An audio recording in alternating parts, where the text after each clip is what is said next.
시편 119편 65절부터 75절까지 함께 읽습니다. 여호와여, 주의 말씀대로 주의 종을 선대하셨나이다. 내가 주의 계명을 믿었사오니 명설과 지식을 내게 가르치소서. 고난당하기 전에는 내가 그릇 행하였더니 이제는 주의 말씀을 지키나이다. 주는 선하사 선을 행하시오니 주의 율례로 나를 가르치소서. 교만한 자가 거짓을 지어 나를 치려하였사오나 나는 전심으로 주의 법도를 지키리이다. 저희 마음은 살쪄 지밤 같으나 나는 주의 법을 즐거워하나이다. 고난당한 것이 내게 유익이라. 이로 인하여 내가 주의 율례를 배우게 되었나이다. 주의 입의 법이 내게는 천천 금은보다 승하니이다. 아멘. 하나님 말씀에는 우리가 하나님을 알자, 힘써 하나님을 알자, 여호와를 알자, 힘써 여호와를 알자. 하나님과 유일하신 하나님과 그의 보내신 자를 알아가는 것에서 자라가자. 우리 주 예수님을 닮아가고 알아가자라고 성경은 일관되게 우리에게 말씀합니다. 많은 사람들이 하나님과 가까워지려 하지만 하나님의 말씀이 없이는 하나님과 가까워지지 않습니다. 또한 하나님의 말씀을 가까이 하지 않고서는 하나님을 깊이 알아갈 수 없습니다. 사람들은 자신들이 편리적으로 먹고 싶은 말씀들만 섭취하는 경향을 가집니다. 우리 자녀들 가운데도 건강하게 자라지 못하는 자녀들의 특성은 뭐냐 하면 편식을 하는 것이지요.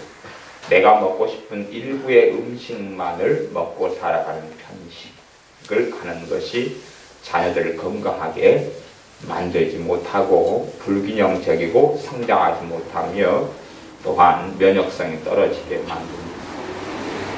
현대사회에 있어서도 큰 문제 중에 하나는 인스턴트 음식이 발달하면서 사람 몸에 좋은 음식보다는 당장에는 몸에 이롭게 보이지만 중장기적으로는 아주 안 좋은 음식들을 섭취하게 돼서 사람의 면역성이 약해지고 그래서 무수히 많은 질병들이 생겨나고 성인병이 생겨나는 것입니다. 그것처럼 하나님 말씀을 인스턴트화 시켜서 왜곡되고 곡해시켜서 하나님 말씀을 때로는 많이 대량으로 먹게 되는 경우도 있습니다. 당장에는 허기진 것을 면할 수 있을지 몰라도 시간 흘러가면 독성을 만들어내고 영적인 성장에 하나님을 알아가며 하나님을 닮아가며 주 예수님을 알아가며 닮아가는데 큰 해악을 미치게 된다 하는 것입니다. 그래서 우리의 삶 속에 하나님의 말씀이 없이는 하나님과 가까워질 수 없다는 가장 기본적인 진리를 우리가 깨달아 알아야 됩니다. 하나님의 말씀이 없이는 하나님을 깊이 있게 알아갈 수 없다. 하나님의 말씀이 없이는 하나님을 알아가며 하나님을 경외하며 하나님을 섬긴다는 것은 어떤 면에서는 말장난에 불과한 일이 됩니다. 하나님 말씀에서 일부의 것들만 섭취해서 하나님 말씀을 소화한다면 불균형을 이루어서 정상적인 성장을 하지 못하는 기형적인 사람이 되고 맙니다. 그래서 일부의 말씀이 아니라 성경의 66권의 말씀을 골고루 말씀의 여러 말씀에 대한 주제들을 골고루 섭취해야 됩니다. 균형적인 말씀에 대한 섭취가 그 사람을 바르게 하며 올바르게 합니다. 하나님 말씀을 사랑하는 것은 곧 하나님을 사랑하는 것과 직결됩니다. 우리 자녀들 가운데는 수학을 싫어하는 자녀들이 많이 있습니다. 물론 진실로 말하면 성인들 가운데에서도 이 초등학교, 중학교, 고등학교, 심지어 대학의 과정을 나온 사람이라 할지라도 수학을 싫어하는 사람은 아주 많습니다. 수학을 좋아하는 사람은 수학 성적이 잘 나오게 됩니다. 그런데 수학을 좋아하느냐 싫어하느냐는 사실은 결과론적으로 그러합니다. 수학에 대한 실력이 증가해 갈수록 수학을 좋아해 갑니다. 수학 실력이 떨어지면 떨어질수록 수학은 싫은 것입니다. 그러면 수학을 좋아하게 되려면 수학의 실력이 증가해야지 좋아하게 되는 거지. 수학을 좋아한 다음에 그 다음에 수학을 가까이 하게 되는 순서가 아닙니다. 수학을 가까이 해서 수학 실력이 증가하면 그때는 수학을 좋아하게 됩니다. 그렇기 때문에 수학을 싫어하는 아이들의 특성은 당연히 수학 실력이 아주 떨어지는 것이죠. 영어도 마찬가지입니다. 영어 공부가 꽤 중요하지만 영어를 싫어하는 아이들에게 있어서는 영어 실력이 성장하고 자라는 데는 반드시 한계점을 가져서 영어 실력이 일정한 이상으로는 자라지도 않고 성장하지도 않습니다. 그래서 영어를 내가 좋아하는 것만큼 영어를 가까이 하게 됩니다. 거꾸로 영어를 가까이 해서 실력이 증가해야지만이 영어를 좋아하게 됩니다. 실력이 증가해야 좋아하게 되지 증가하지 않으면 좋아하지 않습니다. 그렇기 때문에 영어 실력이 향상되려는 이런 아이들, 자녀들 같은 경우는 영어와 함께 시간을 오래 보내는 가장 기본적인 일, 그것이 영어 실력을 향상되게 하는 것이지 영어를 좋아한 다음에 그 다음에 영어 실력이 향상되는 것은 순서가 맞지도 않고 아닙니다. 그렇기 때문에 극단적인 방법으로 외국에 유학하는 방법을 선택하기도 하죠. 그냥 환경상 영어를 쓰는 환경 속에 집어넣어 버리면 어쩔 수 없이 수학을 익히게 되는 부분도, 영어를 익히게 되는 부분도 있습니다. 그러나 그런 부분에서 과오가 생기는 것 중에 하나는 어린 시절에 인성을 형성할 때 인성을 정상적으로 형성하지 못하고 잘못된 길로 자녀가 영어 실력은 좋아지지만 빠질 수 있다는 문제가 생깁니다. 어떤 것 때문에 수학과 영어를 이야기하려냐 하면 하나님 말씀을 알아가야 되는데 말씀을 내가 사랑하면서 그 다음에 하나님 말씀을 가까이 하게 되는 순서는 아니란 이야기입니다. 순서는 그렇게 되지 않습니다. 하나님 말씀을 내가 무작정 사랑하게 된다. 그건 아닙니다. 이 땅의 삶 속에 인간 관계 속에서는 어떠한 사람을 보자마자 콩깍불이 씌어서 좋아할 수 있는 것은 있다고 가정할 수 있습니다. 연예인에 대해서 한 번도 만나지도 않고 대화도 안 해봤지만 TV 모니터 화면으로 본 다음에 좋아할 수 있고 말하자면 사랑에도 빠질 수 있고 심지어 스토커가 될 수도 있겠습니다. 그러나 그건 정상적인 사랑은 아니지요. 그건 가능할지 모르겠습니다. 그러나 하나님의 말씀에 대해서 내가 말씀을 알아가고 가까이 해야지만이 하나님의 말씀을 사랑해 가는 것이지 하나님 말씀을 가까이 하지도 않고 들여다보지도 않고 묵상하지도 않으면서 하나님 말씀을 사랑하게 되지는 않습니다. 이 땅에서 하나님의 하나님을 사랑한다 하는 것이 증명되는 것은 하나님의 말씀으로 증명이 됩니다. 그래서 하나님을 사랑하는 자는 그의 계명을 지켜야 한다고 말씀합니다. 그런데 어떻게 하나님 말씀을 알지도 못하면서 하나님의 계명을 지킬 수 있겠습니까? 이 성경은 66권으로 되어 있습니다. 말하자면 엄청난 많은 분량을 가지고 있다 그렇게 말할 수 있습니다. 물론 불교의 경전이라든지 기타 등등에 비하면 아주 작은 분량이죠. 심지어 천주교 같은 경우는 이 66권 내외에 외경이라 하는 것을 함께 믿고 있고 교회의 교황이나 등등 성인의 말들이나 교회 전통 같은 것도 성경과 동등한 권위나 혹은 그 위나 아래의 권위가 있다고 믿기 때문에 그들이 생각하는 진리는 훨씬 더 방대해지지만 진정한 진리는 이 66권 안에서만 사실은 존재합니다. 근데 하나님 말씀이 작은 분량이 아니고 만만한 분량이 아니지요. 그렇기 때문에 이 하나님 말씀을 알아간다는 것은 쉬운 과정이나 쉬운 여정이 되지는 않습니다. 그러나 하나님의 말씀을 내가 가까이 하지 않으면 하나님의 말씀을 알아갈 수는 없는 법입니다. 하나님 말씀 없이 하나님을 사랑하는 것이 가능하지 않습니다. 그래서 하나님을 사랑하는 사람은 하나님의 계명을 지켜야 한다. 그런 것입니다. 그런데 이게 하나님의 말씀이에요. 그런데 하나님의 계명을 전혀 알지 못하는 사람이 과연 하나님의 말씀을 지킬 수 있을 것이냐 그럴 때에 그게 가능하지 않다 하는 이야기입니다. 하나님 말씀을 모르는 사람은 하나님 말씀 당연히 지킬 수가 없죠. 그래 그런 사람 입장에서는 하나님 말씀을 꽤 편리적으로 만들어 버립니다. 설교라는 것이요. 1년 내내 설교를 주일날에 한다, 한 편씩 한다, 그러면 52번이 되겠죠. 주일날에 2번 한다, 그러면 100편, 104편, 100편이 된다고 가정하면 100편을 가지고 성경을 도대체 얼마나 다룰 수 있을 것이냐 하는 것입니다.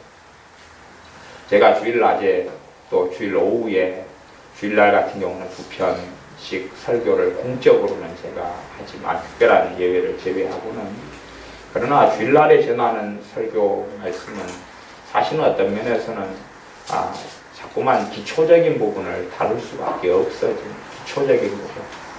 말하자면 뼈대를 자꾸 세우려 하는 거죠. 뼈대를 세우려 하는 부분이지 거기에 구체적으로 살을 입히고 거기에 피부를 입히고 머리카락을 심고 하는 부분까지는 잘 나가지 않습니다. 뼈대를 세우면 사람 몸에도 뼈대만으로 존재하는 게 아니라 내장도 있어야 될 것이고 호흡기관도 있어야 될 것이고 심장도 있어야 될 것이고 사람 머리도 있어서 거기에 뇌도 있어야 될 것이고 피도 흘러야 될 것인데 근육도 있고 혈관도 있어야 될 것인데 그것까지는 사실은 잘 나아가지 못한다는 것입니다. 하나님 말씀이 유기적으로 다 살아있는 말씀으로 연결되어져 있어도 단지 뼈대 부분만 자꾸만 세워가는 작업을 주일날 정도나 또 보통 때에도 할 수밖에 없습니다. 근데 제가 공적으로 요즘에는 이제 설교하는 횟수를 많이 줄여가고 있어서 그렇지만 1년에 새벽이나 아니면은 신방 가서 말씀을 조회하고 공적으로 말씀을 전해서 카페에 올리는 설교를 한다면은 한 200~300편 정도 되는 것 같습니다. 1년에 그 정도. 200~300편을 가지고 이 성경 66권을 다 다루지는 못하고 나아가서 한 10년을 설교해서 한 200편을 10년에서 2000편을 말씀을 전한다 그래도 이 골자 뼈대에서 조금 더 나아가는 정도밖에 안 되는 것 같습니다. 왜냐하면 뼈대를 세우지를 않습니다. 제가 실제로 오늘 하나님의 말씀의 중요성에 대해서 설교를 해도 아마 다음 주가 되거나 그 다음 주가 돼도 똑같은 자리에 대부분은 아마 여러분들은 머물러 계실 겁니다.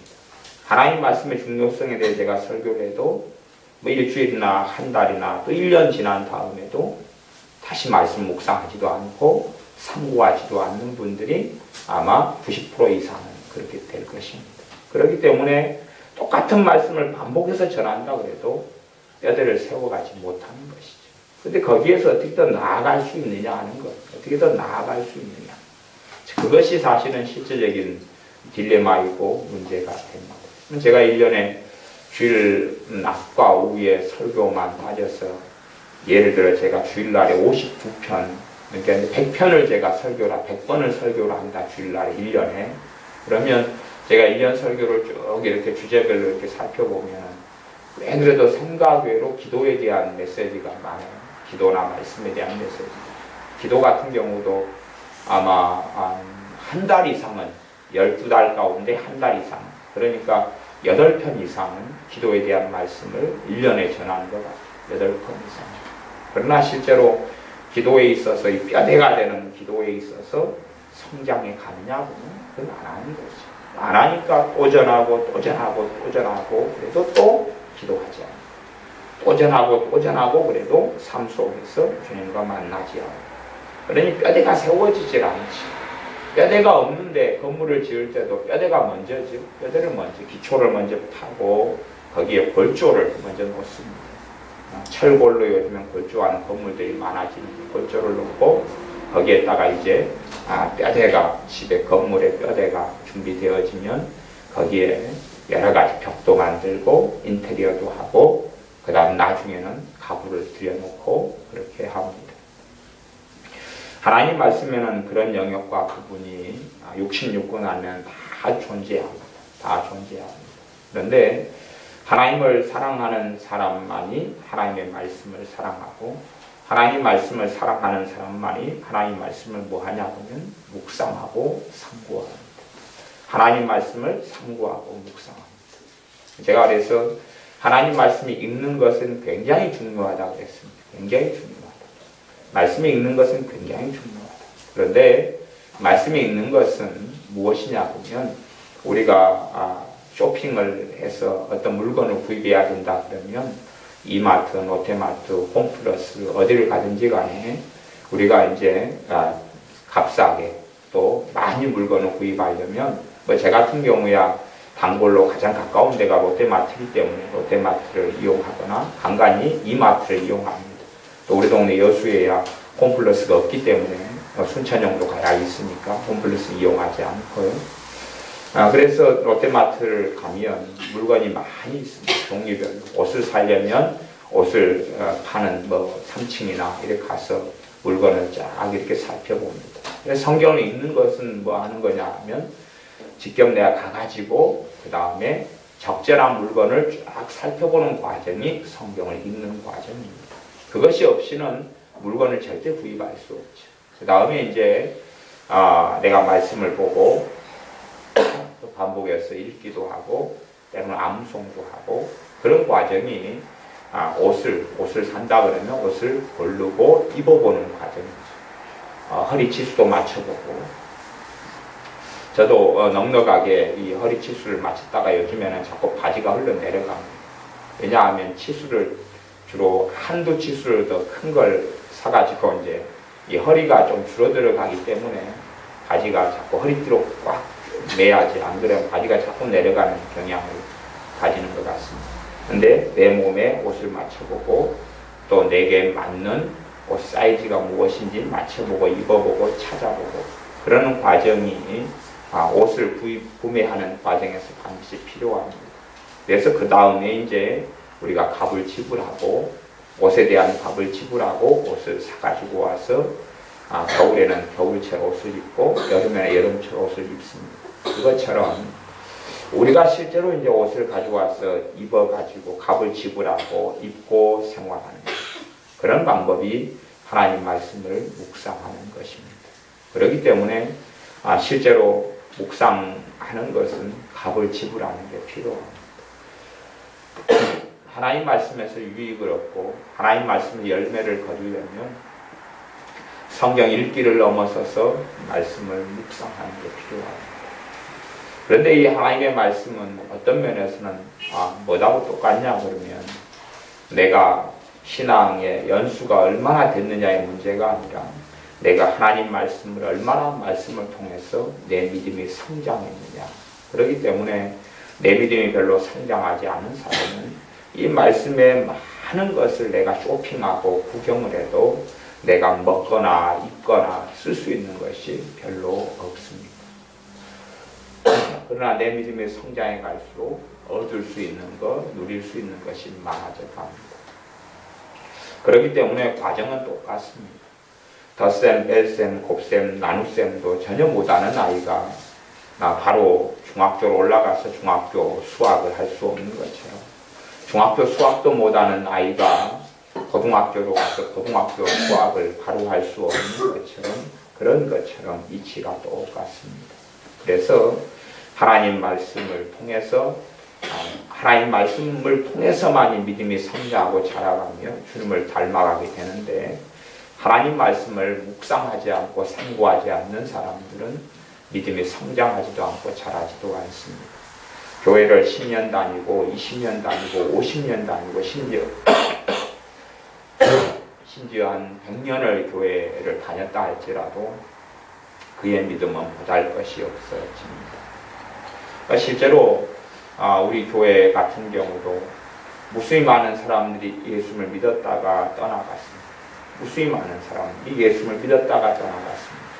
실제로 전도에서 제게 세례받은 사람들이 많은 사람들이 세례도 받고 때론 방언도 받고 그리고 성령 세례도 받고 아니면 직접 제가 옛날에 제가 사진첩 사진이 이렇게 꺾여 있는데 옛날 사진들을 제가 이렇게 봐봅니다. 어쩌다가 한 번을 쭉 봐보면은 옛날에 몇 년 전에 이분이 저한테 세례받았네, 몇 년 전에 누가 세례받았네, 몇 년 전에 누가 세례받았구나, 그리고 누가 예수를 믿었네. 그러면 이제 제가 그분이 기억이 납니다. 이분이 주님 만나고 막 눈물을 흘리고 울고 회개가 일어나고 그리고 한 3개월 동안 막 기쁨 속에 살았구나. 지금은 불교 신자가 돼버렸네. 예수를 떠나고. 이 사람이 이렇게 해서 방언도 받고 은혜 받다가 예수 믿어 부인회가 떠나버렸네. 이 사람도 이렇게 떠나버렸네. 그런 사람들이 많이 있습니다. 우리 교회만 해도 그래요. 우리 교회만 해도. 그러니까 어떤 사람이 세례를 제가 베푼다 그러면은 그 사람의 신앙이 진실되고 어쨌든 주님을 믿었기 때문에 그렇습니다. 은혜도 임했기 때문에 그래요. 그렇지만 그런 사람들이 1년 때로는 3년까지 신앙생활을 하다가 2년, 3년 때로는 5년 하다가 주님을 등져버리는 것입니다. 제가 공통점을 발견합니다. 공통점을. 그들이 두 가지를 하지 않죠. 스스로 기도하지 않죠. 그 다음에 하나님 말씀을 상고하지 않습니다. 하나님 말씀을 상고하지 않고 기도하지 않죠. 그래서 어쩌다가 이제 주일 낮예배만 한번 나올 뿐입니다. 그리고 나머지는 방임이죠. 아무것도 하지 않지. 아무것도 하지 않습니다. 내가 적극적으로 하나님을 찾지도 않고 구하지도 않고 하나님을 의지하지도 않습니다. 그리고 방임이죠.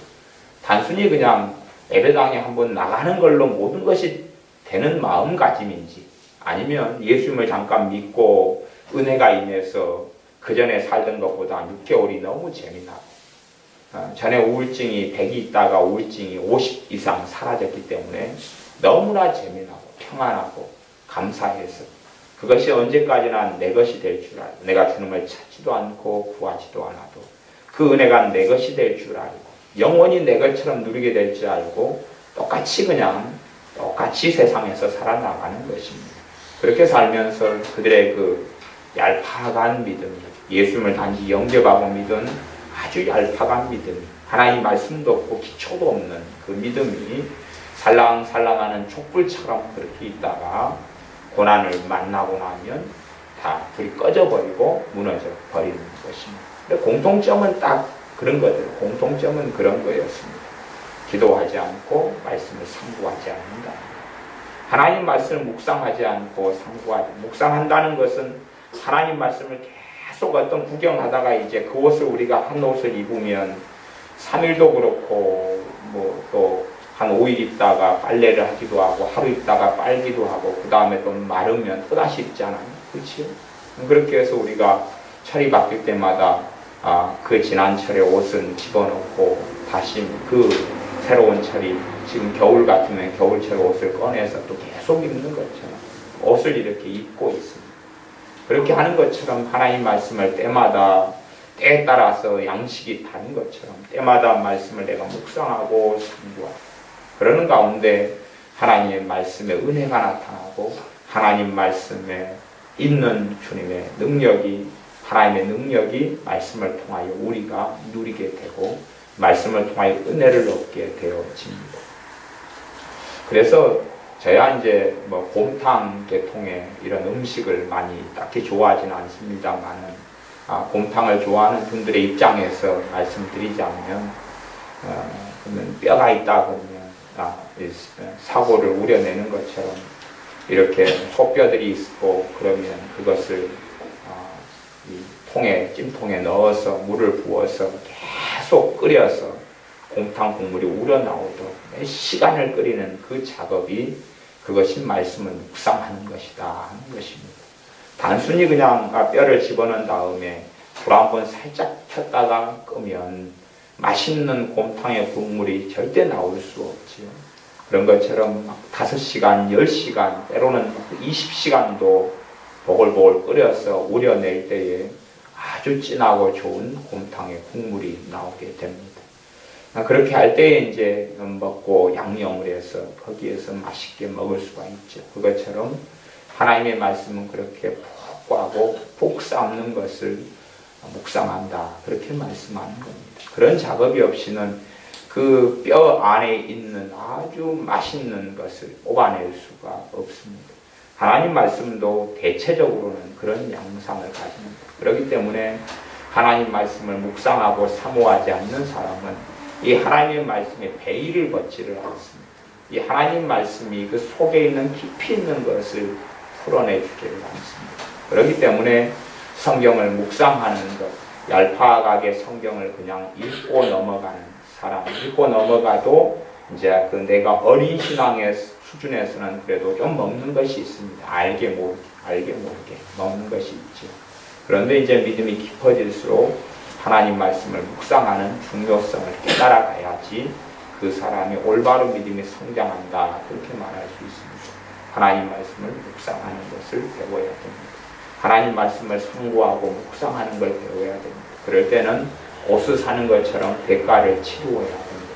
대가를 치르지 않고는 하나님 말씀, 이 말씀을 내가 구입하는 것에 있어서 육신적으로는 돈을 지불할 필요는 하나도 없지만 똑같이 시간을 투자하고 기도를 투자하고 믿음을 쏟고 그렇게 하는 가운데 하나님의 말씀을 내가 묵상하여 말씀을 통하여 좋은 것을 하나님의 자녀가 얻고 누릴 수가 있습니다.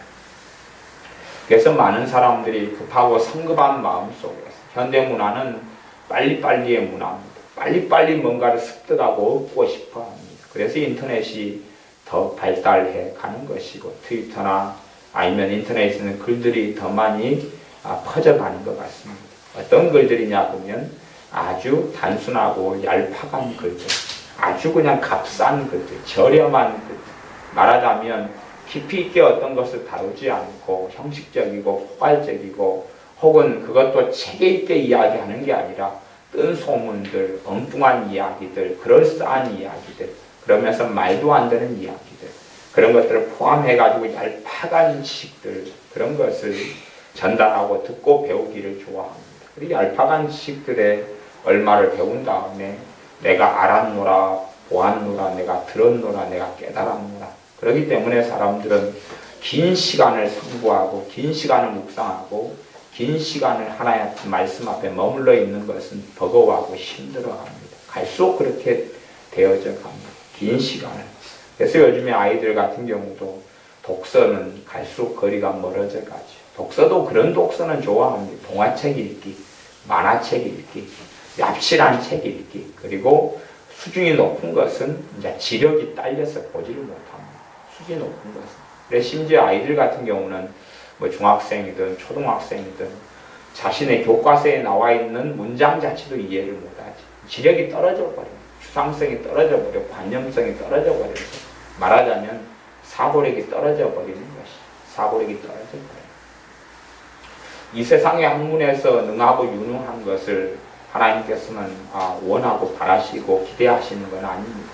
하나님의 자녀들이 이 세상의 학문에서 성장해야 될 필요성이 꼭 있지는 않습니다. 그러나 하나님의 말씀에 있어서는 미련하게 되기를 하나님이 원치 아니하십니다. 왜냐하면 하나님의 말씀을 모르고서는 하나님을 알아갈 수 없기 때문에 그렇습니다.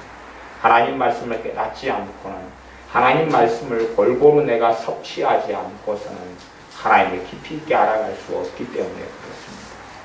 이 하나님 말씀은 어떤 면에서 66권이 유기체같이 되어 있습니다. 유기체는 한 생명같이 되어 있다, 그 말입니다. 함께 피가 통하고 함께 뼈로, 근육으로, 혈관으로 연결되어 있는 것을 유기체라고 부릅니다. 따로따로 떨어져 있는 것처럼 되어져 있지 않고 한 생명으로 연결되어 있는 것을 유기체라고 그러는데 이 하나님의 말씀은 유기체로 되어져 있습니다. 근데 하나님 말씀의 특성은 어떤 면에서는 우리가 지금 우리의 믿음의 수준에 따라서 내가 먹을 수 있는 것도 있고 못 먹는 것도 있습니다. 그래서 하나님 말씀이 이것을 젖이라고 표현하고 단단한 것이라고 표현하고, 그래서 단단한 것 같은 경우는 내가 젖을 먹을 때는 단단한 것은 못 먹습니다. 그래서 우리가 생선 같은 경우도 저는 전어 같은 것을 종종 먹습니다만은 저는 아직 전어를 먹을 때는 저는 아직 굉장히 어립니다. 그래서 저는 전어 먹을 때는 살막 발라먹지. 그리고 위쪽 부분은 잘 못 먹습니다. 아래쪽만 좋아합니다. 위쪽 부분은 전어를 먹을 때 머리 위쪽은 못 먹고. 그래서 저보다는 아주 성장하고 성숙하신 제 어머니 같으신 경우는 아주 그냥 위까지도 홀랑 다 잡수시는데 저는 아직은 전어는 미숙하기 때문에 아직 반쪽 밑에만 주로 먹습니다. 그래서 저같이 이제 나이가 진작 40이 넘어버리고 그런데도 제 어머니하고 같이 전어를 먹을 때 되면은 어머니께서 아래쪽만 제게 떼주시고 위쪽은 또 본인이 이제 드십니다. 그럼 제가 위쪽은 또 떼가지고 또 효도한다고 드리는 건 아니고 아래쪽이 원래 맛있는 거잖아요. 근데 위쪽까지 다 잡습니다. 그러면은 물론 뭐 뼈채 다 씹어 먹지는 않지요. 그래서 우리의 믿음이 성장하게 되면 더 먹을 수 있는 말씀이 늘어가고, 내가 믿음이 더 성장하지 못할 때는 하나님 말씀 가운데 편식의 문제가 아니라 곤란해야 되는 문제가 생길 수밖에 없습니다. 그건 그냥 상식적인 이야기입니다. 이걸 다 내가 먹어야 되는데 어떤 면에서 먹어야 되냐 하면 내 믿음의 분량에서 먹을 수 있는 말씀들을 다 먹어야 된다는 이야기입니다. 골고루 내 믿음의 분량에서 골고루 먹어야 된다는 이야기를 하는 것이지, 66권을 지금 내 수준에서 다 먹어야 된다는 이야기를 하는 것이 아닙니다. 다 먹을 수가 없습니다. 그 불가능한 이야기, 다 먹을 수가 없습니다. 그건 가능하지 않습니다. 내 믿음이 더 성장해가고 하나님 말씀을 통해서 하나님을 더 알아갈수록, 하나님 말씀을 통해 하나님을 더 알아갈수록. 그래서 우리 한국교회 많은 예수를 믿는다고 하는 사람들의 어떤 믿음은 대부분 예수를 믿는 믿음하고 샤머니즘이 결합되어 있습니다. 유감스럽게 그렇습니다. 예수님을 믿는 믿음하고 샤머니즘. 말하자면 귀신을 섬기는 신앙하고 귀신을 섬기는 믿음하고 하나님을 믿는 믿음이 결합되어 있어요. 하나님을 믿는 건지 귀신을 믿는 건지 알 수가 없어요. 과거에 천하대장군, 지하예장군, 뭐 옥황상제, 뭐 아니면 불교의 뭐 부처, 아니면 천지신명, 뭐 아니면 산신령, 뭐 이런 거 있잖아요. 전설 고향에 나오는 그런 것부터 해가지고 이것이 예수를 믿는 믿음, 하나님을 믿는 믿음하고 짬뽕이 돼 있어요. 짬뽕이 돼 있어요. 왜냐하면 말씀이 없는 신앙이기 때문에 그래요. 하나님 말씀이 없는 신앙, 하나님 말씀이 없는 신앙이 짬뽕돼 있어요. 그래서 무엇만 자꾸 기대하냐 그러면 행동에 있어서 어떤 것만 요구하고 이야기해요. 행동에 있어서 어떤 것만. 그래서 구제해야 된다, 봉사해야 된다, 섬겨야 된다, 순종해야 된다. 그러면서 어떤 것들. 하지만 정말로 하나님을 말씀을 통하여 하나님이 어떤 분인가를 알아가지는 않아요. 그냥 자기가 생각하는 하나님이 있어요. 샤머니즘, 옛날 무속에서 오는 하나님, 뭐 등등이 막 짬뽕돼 있어가지고 하나님을 섬기는 것 같지만 사실은 더 깊이 들어가면 그가 믿는 하나님이 누군지를 모를 정도예요. 기교해요. 말은 똑같이 하나님이라고 해요. 이슬람에서 알라란 단어를 써서 이슬람은 알라신을 믿습니다. 본질적으로 그 알라란 말은 번역하자면 하나님하고 같은 말이에요. 같은 말이에요. 하지만 이슬람의 알라와 우리가 섬기는 하나님은 같을 수가 없죠. 왜 같을 수가 없냐 그러면 알맹이가 다르니까요. 같은 단어를 쓰지만 알맹이가 다르니까 그렇습니다. 주님께서 마지막 때가 될수록 많은 사람이 주님의 이름으로 와서 내가 그리스도라고 이야기한다 그랬어요. 하지만 그가 그리스도가 될 수는 없어요. 우리 주님 대신 그리스도는 단 한 분 우리 주 예수 그리스도 말고는 없기 때문에 그렇습니다. 같은 말을 쓴다 해서 알맹이가 같지 않아요. 알맹이가 같지 않아요. 그래서 많은 사람들이 하나님 아버지 기도하는데도 그가 믿는 하나님이 누군가 할 때 알맹이가 틀려요. 왜냐하면 말씀이 없기 때문에, 하나님 말씀을 통하여 하나님이 어떤 분인지를 알아가지 못하기 때문에, 하나님이 어떤 분인지를 알지 못하기 때문에, 하나님의 말씀을 사모하고 사랑하는 사람들만 하나님 말씀을 통해 하나님을 알아갑니다. 그렇지 않고는 신앙의 어떤 믿음, 내가 믿는다 하는 여정이 오래 세월이 흘렀다 할지라도 하나님을 알아갈 수 없습니다. 그래서 믿음이 이제 믿음이 어린 사람들, 믿음이 성장한 사람도 그렇지만 또 젊은 사람들, 또 우리 자녀들 같이 어리고 청소년들 이럴 때는 훨씬 더 하나님 말씀을 빨리 사랑하고 말씀에 시간을 투자해야 됩니다. 하나님의 자녀들은 하나님 말씀에 시간을 투자하는 것은 결코 손해보는 것이 아닙니다. 하나님의 자녀가 하나님 말씀에 시간 투자하는 것을 배우지 못한다면, 하나님 말씀에 시간을 보내는 것을 배우지 못한다면, 물론 저는 그렇게 이야기했습니다. 롯데마트, 이마트에서 구경하는 것하고 사는 건 틀리다고 했습니다. 시간을 투자하는 것은 하나님 말씀을 구경하는 것은 있어야 되지만 그냥 읽는 것은 구경하는 것이지만 읽는 걸 넘어서서 묵상을 배워야 한다고 했습니다. 읽는 걸 넘어서서 묵상을 배워야지 그것이 내가 구입한 옷이 된다고 했습니다. 그 묵상이 아니면 성경을 아무리 읽어도 얼마간에 뭔가는 있을 수 있지만 그러나 그것이 내 것이 되지는 않습니다. 과거에 많은 성인들이 지었던 좋은 책들이 있습니다. 공자의 책이나 맹자의 책이나 어떤 것들을 빼놓고는 딱히 그렇게 나쁘지는 않습니다. 또 좋은 말들이 했던 많은 옛 스승들이 존재하고 있습니다. 그러면 어떤 것을 내가 습득하고 얻기 위해서는 그에 대한 묵상이 필요합니다. 그에 대한 곰곰이 생각하고 살펴보고 깊이 있는 사고가 필요하죠. 묵상도 필요하고 되새김도 필요하고 그 가운데 그걸 가지고 하나님 말씀을 가지고 기도하는 것도 필요하고 그런 여정을 통해서 하나님 말씀에 깊이 있는 것을 내가 먹게 되어집니다. 그러나 자녀들이 성경을 읽기만 좀 하고 만다면 자녀들의 믿음은 아주 어릴 뿐인데 먹지 못하는 부분은 너무 많을 것이고 그 다음에 먹지 않고 구경만 해서는 추운 겨울에 아무리 좋은 박하가 있어도 아무리 좋은 외투가 있어도 구경만 해서는 따뜻할 수가 없겠죠. 말씀을 구경해서 곤란해서 거기에 대가를 치르고 그 다음에 말씀을 묵상하고 말씀 속에 들어가는 과정과 여정이 반드시 필요합니다. 그럴 때에 그 말씀을 통하여서 하나님의 자녀가 하나님의 살아계심을 누리게 됩니다. 하나님의 살아계심은 가장 많이 누릴 수 있는 신호가 기도와 말씀입니다. 그래서 이 가장 기본적인 것을 사실은 제가 1년에 100번을 설교한다 할지라도 실제로 그렇게 살고 그렇게 나아가는 사람이 얼마 몇 명이 되지 않을 것입니다. 10%도 채 안 되고 말 것입니다. 듣고 흘리는 것이죠. 듣고 하나님 말씀에 따라 순종하고 살기보다는 그냥 그렇다고 흘려버리는 것이죠. 그래서 실제로 하나님 말씀의 중요성이나 필요성이 아니라 하나님 말씀에 더 깊이 있는 것을 나누고 어떻게 하려고 그래도 하나님 말씀을 가까이 하지도 않고 사랑하지도 않고 그렇게 하지도 않는데 이건 가령 덧셈을 해야 된다고 막 설명하면 덧셈을 하지를 않아요. 근데 어떻게 곱셈과 나눗셈을 설명해 줄 수 있느냐 하는 이야기입니다. 그러니까 딜레마와 넌센스 속에 들어갑니다. 또 문제가 되는 것은 그런 거예요. 덧셈을 해라 그래서 했는데 10명 있으면 10명 가운데 이제 한두 명만 덧셈을 했습니다.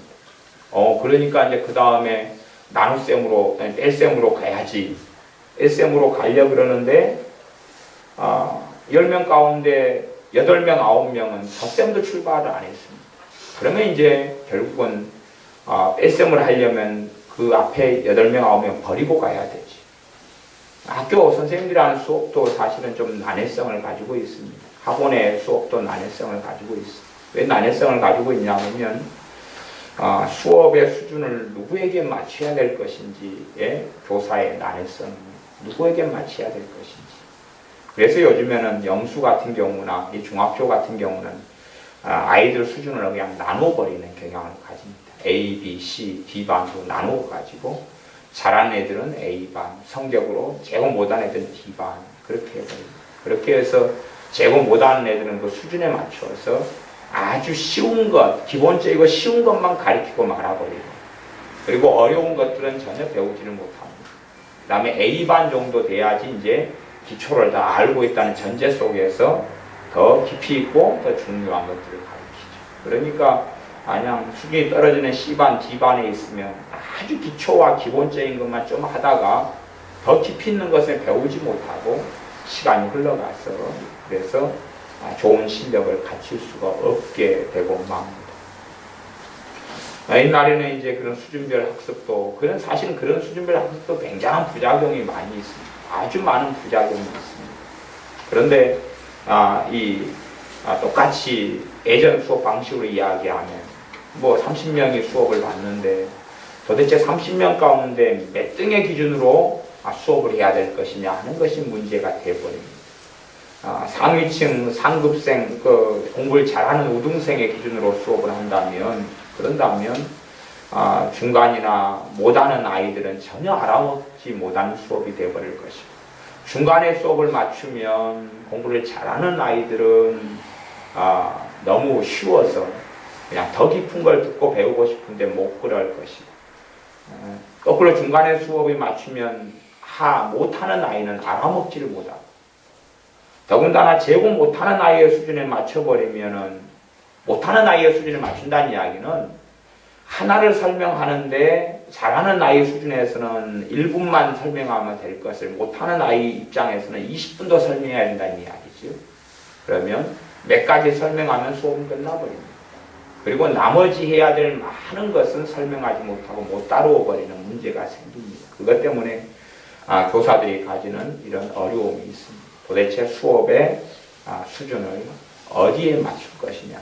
상식적으로는 중간 계층의 수업의 수준을 맞춥니다. 요즘의 교사들은 또 한 중상 정도 수업 수준을 맞춘다고 그래요. 그렇기 때문에 공부를 못하는 아이들은 대부분의 수업을 따라가지 못하고 알지를 못합니다.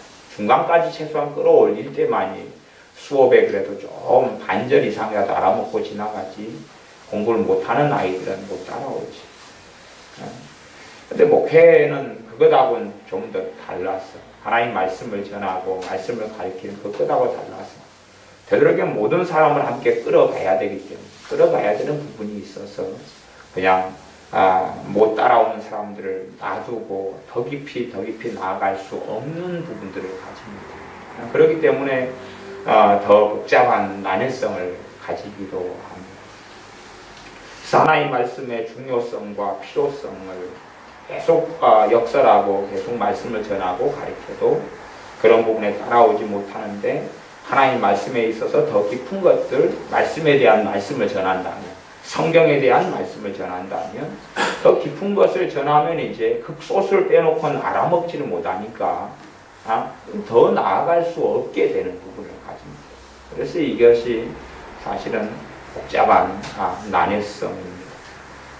그래서 가장 기본적인 것, 뼈대에서 말씀이 계속 딜레마와 한계를 가지는 것이 그것이 답답한 점 중에 하나다, 그렇게 말할 수 있습니다. 뼈대를 세우지 못하면 거기에 거기에 살을 붙이지 못하고 거기에 더 생명을 발휘하는 유기체가 살아있는 생명이 되지를 못합니다. 그렇기 때문에 최소한은 우리가 하나님 말씀을 가까이 하고 나의 말씀을 최소한 묵상하는 것 정도는 배워야 됩니다. 하나님 말씀을 상고하고 묵상하는 것 정도는 배워야 됩니다. 그 정도에 됐을 때 이제 하나님 말씀을 통해 우리가 누릴 수 있는 것이 많아집니다. 하나님 말씀은 하나님의 자녀들에게 짐으로 주어진 것이 아니라 선물로 주어졌다고 했습니다. 하나님 말씀은 하나님의 자녀에게 복이 되게 하시려고 주어진 것이지, 이것을 이 말씀을 통해서 하나님의 자녀들의 인생과 삶, 또 나아가서 전능하신 하나님 앞에 섰을 때에 부끄럽지 않게 하려고, 하나님의 자녀가 하나님의 뜻에 따라 살게 함으로 하나님께 섰을 때 책망받는 것이 아니라 칭찬을 받게 하기 위하여 주어진 것이다 하는 것입니다. 자녀들은 공부하는 것을 힘들어하고 하기 싫어하고 어려워하지만 사실은 실제적으로 한다면 공부할 기회를 자녀가 가진 것은 그 자녀에게 있어서 복되는 것이지요. 물론 아이들은 다 공부하기 싫어하기 때문에 공부하는 시간을 허송세월하기를 많은 아이들이 좋아하고 의미를 못 느끼고 빨리 공부하는 복잡한 과정이 끝나버렸으면 하고 바라겠지만, 사실은 공부하는 시간들, 이 시간들은 전 세계에 한 200여 개 되는 나라 가운데 100여 개 이상의 나라들의 아이들 같은 경우는 누리고 싶은 것에 들어가죠. 정말로 누리고 싶은 것, 정말로 가지고 싶은 시간, 정말 배우고 싶은 시간, 그런 시간을 우리 자녀들은 또 우리는 누리는데 그것을 짐처럼 여기고 빨리 안 했으면 좋겠다라고 생각하지. 그래서 수업이 쉬는 날을 반기하고 수업이 빨리 끝나는 시간을 반기하고 또 나아가서 공부라는 자체를 하는 것을 무거운 짐처럼 여겨서 수업을 하고 학원을 좀 수업을 들으면 내가 부모를 위해서 대단한 일을 해준 것처럼 착각을 하고 맙니다.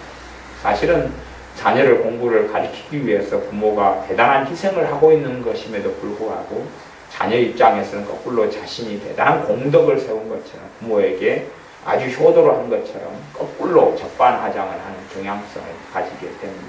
그러나 자녀가 공부할 수 있는 시간을 가지는 것은 정말 복된 것이고 정말 귀하고 귀한 시간을 보내고 있는 것입니다. 잘 그 좋은 시간을 활용하지 못하고 복된 시간을 얻고 있는 것, 누리고 있는 것에 대하여 허송세월을 하게 된다면 나중에는 그 허송세월에 대한 대가를 언제나 치를 수밖에 없게 되어집니다.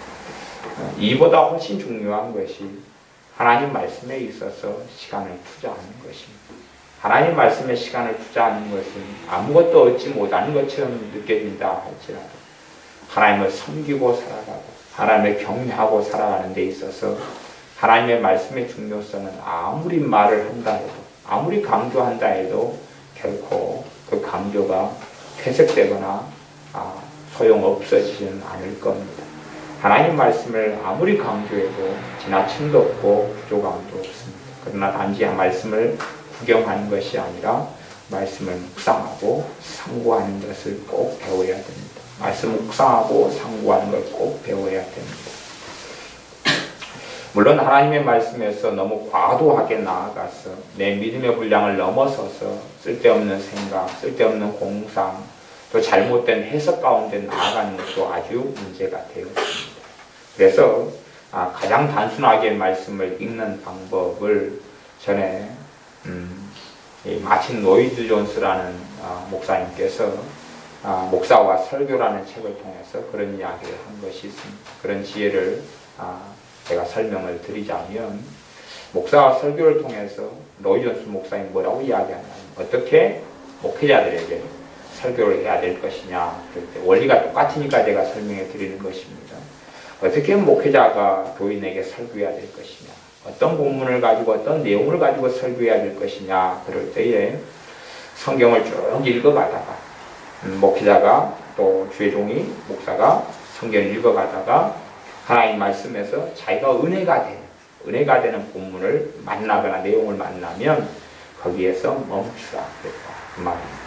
은혜가 되는 본문을 만나면 그 은혜가 되는 말씀을 이제는 묵상하고 상고해서 그 말씀에 살을 붙여서 읽는 이가 은혜가 되는 말씀을 전할 때 듣는 이가 은혜가 된다. 읽는 이가 그 말씀을 통하여 은혜를 받고 가슴이 뜨거워지고 주님을 만나고 그리고 거기에서 주님의 사랑과 은혜와 때론 복음의 능력을 체험하고 거기에서 말씀을 전해야 한다라고 이야기했습니다. 그것처럼 하나님 말씀이 내가 먹을 수 있는 것, 하나님 말씀을 쭉 기도하면서 읽다가 내 마음에 이제 뭘로 다가오는 건요? 은혜로 다가옵니다. 내 마음에 은혜로 다가옵니다. 어떤 말씀을 읽다 보면 정죄와 가책가와 정죄감으로 다가오는 말씀들이 있습니다. 그럼 그런 말씀은 과연 먹을 수 있을 것이냐 할 때에 대부분 그럴싸하지만 먹으면 탈이 나는 것이 거기에는 많습니다. 그래서 우리가 어떤 말씀을 읽을 때 정죄감이 느껴지고 내게 참소가 느껴지고 죄책감이 느껴지면 내가 그 말씀을 바르게 요리하거나 조리한 것이 아닙니다. 바르게 요리하거나 조리한 게 아닙니다. 말하자면 독국물로 변했을 가능성이 아주 높습니다. 그래서 그것은 먹으면 탈이 나고 문제를 일으킵니다. 하나님의 말씀 쭉 읽다가 어떤 거에서 멈추는 거죠? 은혜가 되는 것에서 멈추는 것. 가장 성경에 있는 기본적인 제가 원리를 하나만 설명해 드리는 겁니다. 정확하게 더 많이가 아니라 일단은 출발부터. 이런 원리로 제가 모든 걸 다루고 설명할 수는 없습니다. 기초에서부터 하나씩. 근데 여러분들이 말씀 어떤 것을 내가 묵상하고 상고해야 될 것이냐 그럴 때에 말씀 읽다가 내가 은혜가 되는 것, 내게 은혜가 되는 말씀을 멈춰서 그 말씀을 묵상하는 데 시간을 보내야 됩니다. 그 말씀을 묵상하는 데 시간을 보내야 돼요. 그것이 이제 말씀을 먹는 과정입니다. 하나님 말씀을 먹는 과정입니다.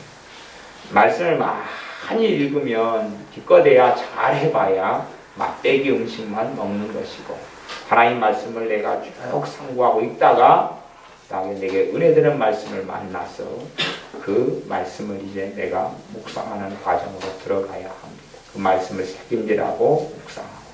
그래서 우리가 내 어떤 말씀이 내 마음을 울리고 내 마음을 뜨겁게 하고 내게 은혜를 가져오는 본문들을 우리가 읽으면서 발견해야 합니다.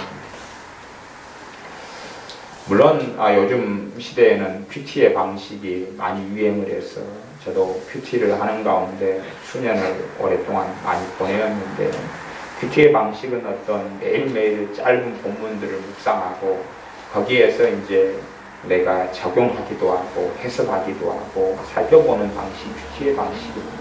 근데 큐티의 방식이 어떤 이들에게는 도움이 되고 괜찮지만 실제로 다수에게는 유익보다는 손해를 끼칠 때가 아주 많습니다. 왜냐하면 어떤 본문이 내가 먹을 수 없는 내 신앙의 믿음의 분량을 넘어서는 단단한 식물이고 음식이라면 그것을 억지로 내가 먹으려고 할 때에 어그러지고 문제가 되지요. 내 치아는 약한데 단단한 걸 씹으려니까 치아가 상하고 이가 부러지고 잇몸이 상하게 되는 일을 가져오는 것처럼 내가 먹을 수 있는 음식을 먹어야 하는 것이죠.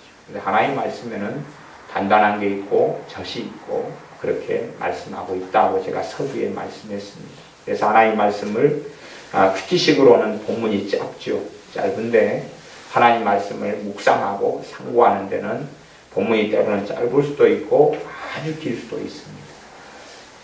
심지어는 내가 먹을 수 있는 은혜가 되는 말씀을 발견하기 위하여 20장, 30장을 읽어야 될 수도 있다 그 말입니다. 또 어떨 때는 그냥 오늘 한 절만 읽었는데 오늘 1절만 읽었는데 먹을 수 있는 음식인 경우도 있어요. 그 다음에 내가 묵상하고 상고하고, 그 다음 내일도 말씀을 더 읽으려 그러는데 내 안에 어제 묵상하고 상고한 말씀이 계속 남아있을 수도 있어요. 그러면 다시 그 말씀을 계속 묵상할 때 충분한 것을 먹을 수도 있습니다. 심지어는 극단적인 이야기지만 어떤 내가 한 절에서 은혜를 받았는데 그런데 그 말씀을 내가 그 한 절을 일주일 내내 묵상하고 상고해야 될 때도 있다 그 말입니다. 진도를 더 많이 나가기보다 그럴 때도 있습니다. 어떨 때는 50장을 읽는데 내게 은혜가 되는 말씀을 발견하지 못할 수도 있어요. 50장을 읽는데도. 그래서 이제 뒤에 한 49장을 쭉 읽었는데 거기에서 발견하게 될 수도 있습니다. 그래서 우리의 말씀 읽기 속에서 단순히 읽는 것을 넘어서서 내게 은혜되는 말씀을 발견하고 찾아서 그 말씀을 묵상하는 것을 배워야 됩니다. 묵상하는 것도 사실은 내 믿음의 분량에서밖에 되지 않으니까 너무 과도하게 넘어갈 필요는 없습니다. 우리의 자녀가 5살이라면 5살 자녀를 손잡고 밖에 나가면 지나가는 자동차를 자녀들이 볼 겁니다. 그래서 자녀들이 물어볼 수도 있어요. 5살 정도면 진작 물어봤겠지만 엄마 저거 뭐예요? 물어보면 자동차를 가리켜서 저거 자동차 그러겠죠. 아니면 엄마 아빠에 따라서 저건 버스 그렇게 가르쳐줄 수도 있고 아니면 자가용 그럴 수도 있고 승용차 그럴 수도 있고 그렇게 등등 말할 수 있겠죠. 하지만 똑같이 자동차라고 5살 아이가 듣고 배우고 애워요. 그러지만 자동차에 대해서 5살 아이가 받아들일 수 있는 정도까지만 부모는 말하죠. 받아들일 수 있는 정도까지만.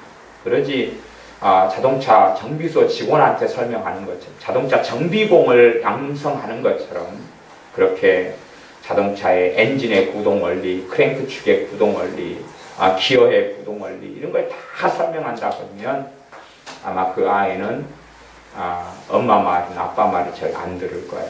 안 듣고 또 인형놀이하고 빠끔살이하고 가버릴 거예요. 엄마 온치 아빠 온치 열심히 이야기하다 보니까 내 애가 어디 가고 없지요. 어디 딴 데 가서 노는 거지요.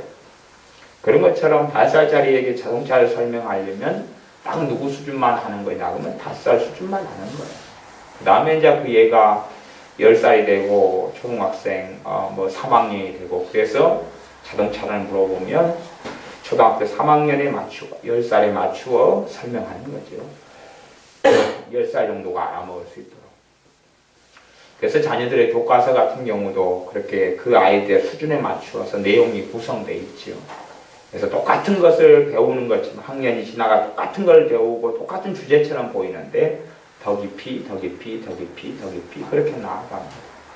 수리에 대한 것 아니면 수학인데 도형에 대한 것이 있다 그러면 학년이 높아갈수록 도형이 더 포괄적이 되고 더 깊어지고 더 다양해지고 공식이 더 많아져 가고 그래서 평면에서 입체로 변해가죠. 그렇게 하면서 더 복잡한 도형까지 흘러가게 됩니다. 수도 어릴 때는 자연수를 배우다가 자연수가 지나가면 분수를 배우고 자연수 속에서 분수를 배우고 그 다음 소수를 배우고 그 다음 정수를 배우죠. 플러스 마이너스까지 포괄한 정수를 배우고 그 다음에 유리수를 배우고 실수를 배우죠. 그래서 수도 점점점 수 개념이 증가돼 갑니다. 실수까지 가면 이제 무한이라는 수를 배우죠. 유한소수, 무한소수 막 그런 것까지도 가게 됩니다. 하지만 이제 1, 2, 3, 4를 배우는 어린 아이에게 소수를 가르치거나 분수를 가르치면 1, 2, 3, 4도 제대로 못 배우게 되죠. 그렇게 될 수밖에 없습니다. 그래서 하나님 말씀의 은혜를 받아도 내 수준에서 은혜를 받는 내 수준에서 그럴 때만이 내 믿음이 성장하고 자라가면서 더 깊이는 하나님 말씀을 통해 은혜를 받을 준비를 하게 되어집니다. 1층을 만든 다음에 1층 위에 2층을 세우는 것처럼 그렇게 된다 그런 것입니다. 방금 읽었던 시편 119편에 있는 말씀을 얼마간 설명한 다음에 말씀을 마무리해 가겠습니다. 제가 시편 119편은 중간 부분에 있는 65절부터 72절까지 제가 선택했는데요. 65절에 보면 여호와여 주의 말씀대로 주의 종을 선대하셨나이다. 주의 말씀대로 하나님 말씀대로 주의 종을 선대했다. 선대했다는 것은 잘 대우고 하셨다 그 말입니다. 그러면 주의 말씀대로 주의 종을 선대했다는 말이 무슨 말이겠느냐. 이 주의 말씀이 하나님 말씀이죠. 하나님 말씀에 따라서 하나님께서 하나님의 자녀를 돌보시고 도우셨다는 이야기입니다. 그러면 이 하나님 말씀 성경책 우리가 다 옆구리에 끼고 예배당에 다니고 집에 놔둡니다. 이 성경책을. 그러면 성경책이 있는 대로 나한테 다 이루어졌냐 그 말입니다. 그러니까 어떤 사람이 성경책을 가지고 있으니까 이 주의 말씀대로 하나님의 자녀에게 예수를 믿는다는 사람에게 이루어졌냐 그럴 때 이 말씀의 뜻은 그 의미가 절대 아닙니다. 그 의미가 절대 아닙니다. 하나님의 말씀대로 주의 종을 선대를 하신다. 그 말은 하나님의 말씀을 묵상하고 삼고해서 내 것을 만든 말씀은 내게 나타나서 그 말씀대로 내게 이루어진다. 그 말입니다. 하나님의 말씀대로 그 말은 자동적으로 오토매틱 자동적으로 말씀이 이루어진다는 게 아니라 하나님 말씀을 묵상하고 상고해서 내 것으로 만들어가면 그 말씀에 대한 뭐가 생기냐면 믿음이 생겨납니다. 그러면 그 말씀에 따라서 하나님이 나를 선대해 주는 것이죠. 그렇기 때문에 대부분의 사람들이 기도를 하지만 기도는 많은 경우 응답받지 못합니다. 실제로 기도는 하지만 많은 경우 응답받지 못합니다. 왜냐하면 기도와 말씀은 함께 가야 하기 때문에 그렇습니다. 기도와 말씀은 함께 가야 하기 때문에 그렇습니다. 새가 있으면 두 날개에서 한 날개가 없습니다. 한 날개만 가지고 하늘을 날 수 있느냐 하는 겁니다. 한 날개로는 하늘을 날 수가 없습니다. 그래서 내가 기도한 대로 하나님 응답하셨나이다가 아니고 주의 말씀대로 선대하셨나이다가 이야기하시는 거예요. 주의 말씀대로 선대하셨나이다라고 이야기하는 겁니다. 하나님의 말씀이 내게 들어와서 하나님 말씀 묵상하고 하나님 말씀이 내 안에 은혜가 되고 내게 하나님 말씀을 통하여 하나님을 알아가게 되고 그럴 때 하나님 말씀이 하나님 말씀에 따라서 그 말씀이 내게 얼마나 가지고 있느냐에 따라서 그 말씀이 내 심령 안에 얼마나 들어와 있느냐 뿌리 내느냐에 따라서 그 말씀에 따라서 하나님께서 우리를 선대하시는 것입니다. 그래서 하나님의 자녀라 예수를 믿는다 하는 사람들에게 하나님께 선대하시는 것은 아니다는 것을 꼭 기억하셔야 됩니다. 예수를 믿는다 그러니까 그래 하나님께서 알았다 너가 내 아들 예수 그리스도를 믿는구나. 그러니 내가 너에게 어떻게 다 해주겠다. 그런 것은 이루어지지 않는다는 이야기입니다. 무엇대로요? 하나님의 말씀대로. 말씀대로 말씀이 기록된 대로가 아니라 말씀을 내가 소유한 대로. 말씀을 내가 소유한 대로. 그렇기 때문에 믿음은 들음에서 나며 들음은 그리스도의 말씀으로 말미암느니라 하고 믿음에 따라서 하나님은 우리에게 행하신다고 말씀하셨습니다. 그래서 똑같은 이야기입니다. 주의 말씀대로 그 말이 믿음대로 하고 똑같은 이야기입니다. 왜냐하면 믿음은 말씀이 없이는 있을 수 없기 때문에 그렇습니다. 66절은 내가 주의 계명을 믿었사오니 그랬죠. 그래서 믿었사오니가 나오죠. 이어가지고 그 말씀대로 하고 지금 같은 말이다 그랬어요. 주의 계명을 뭐 했사오니 믿었사오니. 믿으려면 그냥 듣고 읽어가지고 되지 않고 묵상을 통해 마음속에 말씀이 들어와야지만이 믿는 게 가능해집니다. 하나님 말씀이 마음속에 들어와야지만이 믿는 것이 가능해집니다. 어떤 사람을 좋아하려면 그 사람이 내 마음속에 들어와야지만이 좋아하는 게 가능하고 어떤 사람을 미워하고 증오하려고 해도 그 사람이 내 마음속에 들어와야지 미워하고 증오하는 게 가능해집니다. 일반적인 이야기입니다. 어떤 가수나 탤런트를 내 자녀들이 좋아하려고 해도 그 가수나 탤런트가 마음속에 들어와야 됩니다. 자주 그 가수를 생각하고 탤런트를 생각하고 마음속에 붕상하고 그리고 꿈꾸고 TV를 통해 모니터를 통해 브라운관을 통해서 구경하고 보고 또 꿈꾸고 상상하고 그걸 통해서 그 가수나 탤런트나 영화배우가 마음속에 들어와야지 그를 좋아하거나 마음속에서 사모할 수 있게 되는 것처럼 하나님 말씀을 주의 계명을 믿었사오니 주의 계명을 내가 믿으려면 말씀이 내 안에 들어와야지만이 가능합니다. 믿었사오니 명철과 지식을 내게 가르치소서. 주의 말씀이 들어온 다음에 그 다음에 믿음이고 그 다음에 이제 명철과 지식. 무엇을 통해서요? 말씀을 통해서. 그래서 잠언에는 이에 대한 말씀을 계속하여 반복하고 있습니다. 물론 우리의 자녀들에게는 옛날부터 전통 중에 하나가 잠언을 자주 읽게 하는 것이지만 잠언은 아주 어려운 말씀에 사실은 속합니다. 그래서 자녀에게 잠언을 읽게 하는 것은 거의 가치가 없습니다. 가치가 없고 부모가 말씀을 잠언을 깨달은 다음에 잠언을 설명해 주는 것이 그것이 가치가 있죠. 알고 깨달은 것만큼.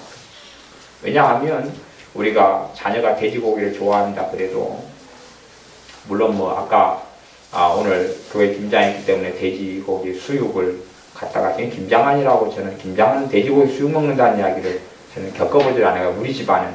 근데 교회 김장한 돼지고기 수육을 집사님 사오셔서 많이 애들도 저녁에 먹었지 않나 싶은데 돼지고기가 있으면 그것을 돼지 족발이다 그래서 이제 인자 잡은 돼지에서 피가 뚝뚝 떨어지는 걸 다리를 들고 와가지고 그래가지고 애들한테 먹어라 그러고 내놓으면 아마 우리 은혜는 먹을 수 있을 것 같아요. 삶아 먹겠죠. 근데 그렇게 현실 적응력이 떨어져서 요리해가지고 먹을 정신까지 없는 아이들은 방치해서 아마 썩을 거예요. 못 먹으니까. 요리를 해줘야 되니까. 더 어릴수록은 요리를 꼭 해줘야 되겠죠. 그런 것처럼 아무리 좋고 맛있는 것이 아니라 요리가 돼야 된다 그 말이죠.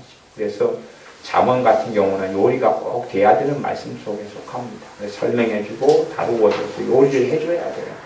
그냥 애들이 저녁에 식사 시간 되니까 밥그릇에다가 쌀을 한 움큼 손을 잡아가지고 밥그릇에 담아두면서 밥 먹으라고 주면은 아마 우리 자녀들이 황당해 할 거예요. 엄마 이거 요리를 해줘야지 밥을 해줘야지 쌀만 한 움큼 해가지고 밥 먹으라고 밥그릇에 담아두면 내가 어떻게 먹어. 그래 필요한 게 다 있잖아. 그냥 생쌀로 먹어. 뱃속에 들어가면 다 똑같아 풀어가지고. 요리를 해야지만이 잘 먹을 수 있을 것입니다. 그래서 하나님 말씀이 이 안에 들어와서 믿음이 생기고 그 다음에 말씀을 통해서 명철과 지식이 생기고, 이 지식은 세상의 정보를 통해 컴퓨터 공부에 대한 지식, 사회에 대한 지식, 정치에 대한 지식, 정보화 시대에 얻게 되는 정보를 이야기하는 것이 아니라 생명을 얻는 지식, 하나님을 아는 지식, 살리는 지식, 영원한 지식, 영원한 가치가 있는 지식을 말씀합니다. 고난당하기 전에는 내가 그릇 행하였더니 이제는 주의 말씀을 지키나이다. 하나님 말씀을 통하여, 고난을 통하여 사람이 바로잡아지면서 고난의 유익 중에 하나는 하나님 말씀을 이제는 행하고 지키게 되는 유익이 있다. 그럼 고난에 대한 것과 말씀에 대한 것을 연결시켜서 하는 우리 67절입니다. 주의 율례로 나를 가리키소서. 68절. 주는 선하사 선을 행하시오니 주의 율례로 나를 가리키소서. 하나님 말씀을 주의 율례라고 표현했습니다. 말씀으로 나를 가리켜달라 그러는데 주는 선하사 선을 행하시오니 그랬습니다. 그러면 구약시대에 때로는 소돔과 고모라성을 하나님께서 멸망시킨 것도 선이라는 걸 알 수가 있습니다. 반란을 일으켰던 고라나 나단이나 아비람이나 이런 이들을 하나님 멸망시키신 것도 선을 행하신 것이라는 걸 알 수가 있습니다. 그렇게 하나님은 선을 행하시는 하나님이십니다. 사람들이 생각하는 선하고는 많이 다르죠. 그렇기 때문에 하나님의 말씀을 통해서 하나님이 선하신 하나님을 알아갈 수밖에 없습니다. 그러지 자신들이 생각하는 선, 내가 생각하는 선으로 하나님을 판단하거나 재단할 수 없고, 선하신 하나님을 알고 만나려면 말씀을 통해서 하나님이 어떻게 선을 행하시고 어떤 일을 행하시는 것이 다 하나님의 선을 행하심인 줄을 발견해야지만이 선하신 하나님을 알아간다, 그렇게 말할 수 있습니다. 그래서 이 하나님의 사람은 기도하기를 주는 선하사 선을 행하신다라는 고백 속에 하나님 말씀 주의 율례로 나를 가르쳐달라, 하나님이 어떻게 선하신 것을 가르쳐달라고 기도하는 것입니다.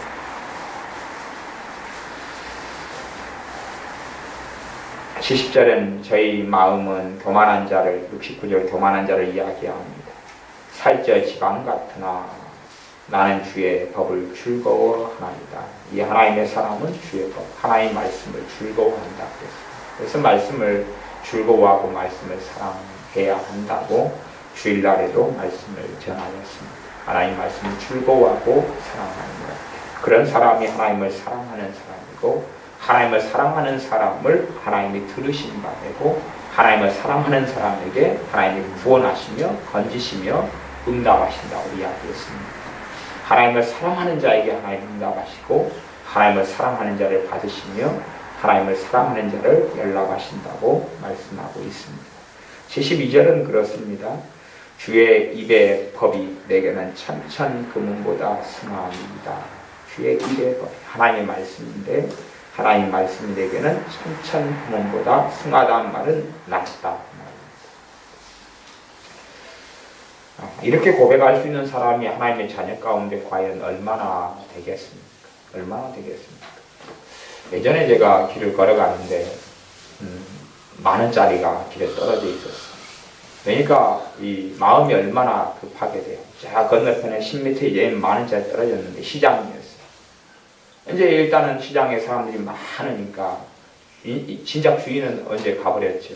이제 저 10,000원짜리를 먼저 줍는 사람이 임자인데 저걸 내가 저 10m 앞에 떨어진 10,000원을 주우러 가는 동안에 사람들이 많이 지나다니는데 저 10,000원이 과연 내가 획득할 수 있을 것이냐. 그리고 조바심을 내면서 10,000원까지 막 열심히 갔죠. 갖고 10,000원을 탁 획득을 했습니다.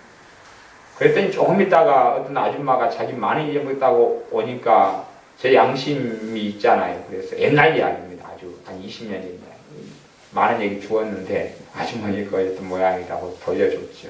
그래서 그 좋았던 것이 싹 없어지고 이제 그냥 해방되었습니다. 10,000원에 탐심해서 해방되었죠.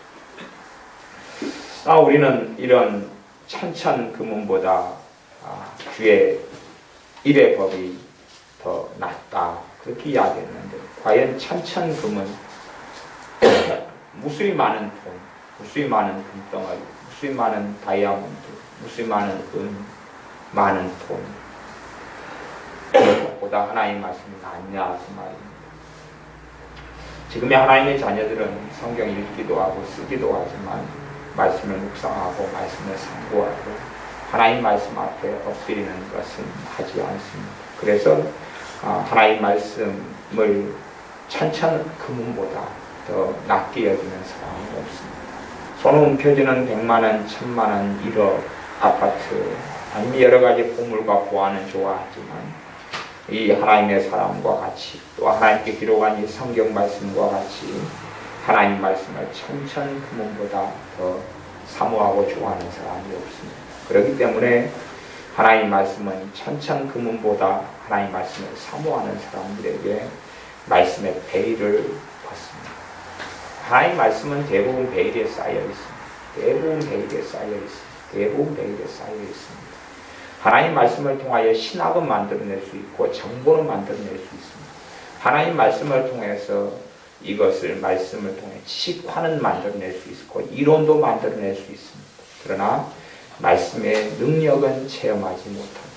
하나님 말씀에 살아있음, 하나님 말씀의 권능, 하나님 말씀을 통하여 행하시는 하나님의 은혜의 역사, 살아있는 하나님의 역사는 대부분의 신자들, 대부분의 예수 믿는다고 하는 사람들은 누리지 못합니다. 그래서 어떤 이들은 하나님이 살아계신데 내 삶에 왜 이런 암담한 일이 있냐? 하나님이 살아계시는데 하나님이 나를 사랑하신다면서 하나님이 왜 나를 돌보시지 않았냐? 하나님이 나를 아끼신다면서 하나님이 나의 아버지가 되신다면서 왜 나를 기구한 삶 속에 놔뒀냐? 하나님이 나의 아버지가 되신다면서 내 삶의 어려움을 왜 이리 방치했냐?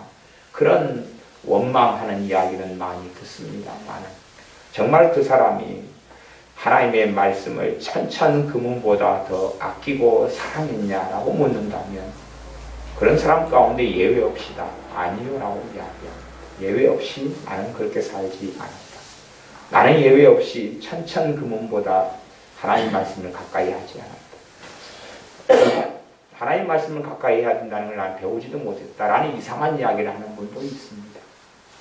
아주 기본적인 누가 가르쳐서가 아니라 상식에 대한 이야기일 수밖에 없는데 하나님을 내가 경외하려고 그러면 하나님 입에서 나오는 말씀을 내가 가까이 할 수밖에 없는 기본적인 상식 앞에서 하나님 말씀을 가까이 하지 않고 하나님 말씀을 사모하지 않습니다.